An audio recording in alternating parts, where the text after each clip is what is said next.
కాంగ్రెస్ ప్రభుత్వం ప్రవేశపెట్టినటువంటి ఈ బడ్జెట్ ఇది హామీల ఎగవేతల బడ్జెట్, ఇది పేదల సంక్షేమాన్ని పాతరేసే బడ్జెట్, ఇది గొప్పల పోయేటువంటి బడ్జెట్, ఇది మొండి చేయిచ్చే బడ్జెట్, ఇది అప్పుల బడ్జెట్, ఇది బడాయిల బడ్జెట్, ఇది గొప్పలు చెప్పుకునే అరకొర ప్రణాళిక వ్యయంతో ఇది గొప్పలు చెప్పుకునే బడ్జెట్ అని తెలియజేస్తా ఉన్నాను.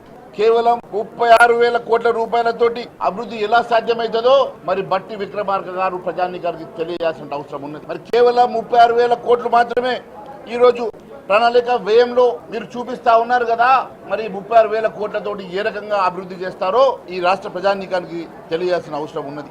గతంలో పంటల బీమా పథకానికి 1,000 కోట్ల రూపాయల కేటాయింపులు చేసినటువంటి ప్రభుత్వం, కేంద్ర ప్రభుత్వం ప్రవేశపెట్టినటువంటి ఫసల్ బీమాలో రైతు వాటాని కూడా మేమే కడతాం, తద్వారా నష్టపోయినటువంటి రైతు పూర్తిగా సాయం దొరుకుతుందని గొప్పగా గతంలో కేటాయించారు. గతంలో 1,000 కోట్ల రూపాయలు పంటల బీమా కొరకు కేటాయింపులు చేసి రూపాయి కూడా ఖర్చు చేయలేదు.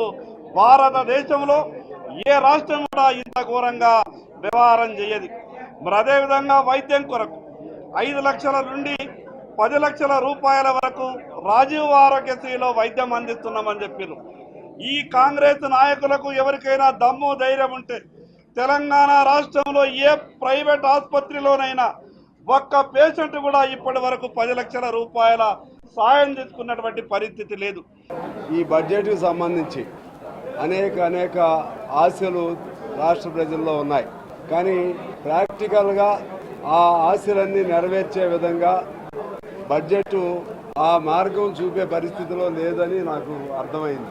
ఎందువల్లంటే మనకు కేంద్రము రాష్ట్రం మధ్య సరైన రీతిలో మనకు రావాల్సినటువంటి నిధులు రాకుండా కేవలం అప్పులపైనే ఆధారపడి రాష్ట్రాన్ని నడపాలంటే ఇక సాధ్యం కాదని వాళ్ళ అర్థమవుతుంది. ఎందువల్లంటే మన డబ్బులు కేంద్రానికి పోతే మన రూపాయి పోతే 41 పైసలు మాత్రమే మనకి ఇస్తున్నారు.